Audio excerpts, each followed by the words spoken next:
தமிழ் சினிமாவில் முன்னணி நடிகராக வலம் வரும் சூர்யா நடிப்பில் கடைசியாக வெளிவந்த திரைப்படம் கங்குவா. பெரும் எதிர்பார்ப்புடன் வெளிவந்த இந்த படம் ரசிகர்கள் மத்தியில் எதிர்பார்த்த வரவேற்பு பெறாமல் தோல்வியடைந்தது.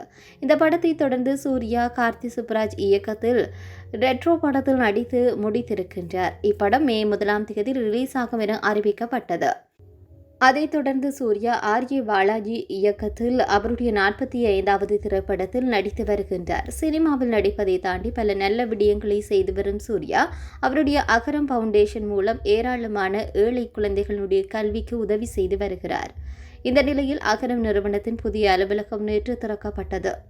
அந்த நிகழ்ச்சியில் சூர்யா பேசிய விடயங்கள் பலருடைய கவனத்தை ஈர்த்தது.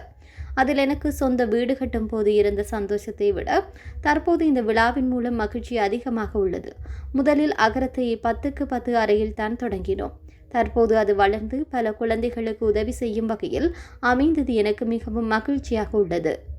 அலுவலகம் கட்டப்பட்டிருக்கும் இடம் படிப்புக்காக வந்து நன்கொடையில் வாங்கியது இல்லை, என் சொந்த வருமானத்தில் வாங்கிய ஒன்று என கூறியிருக்கின்றார்.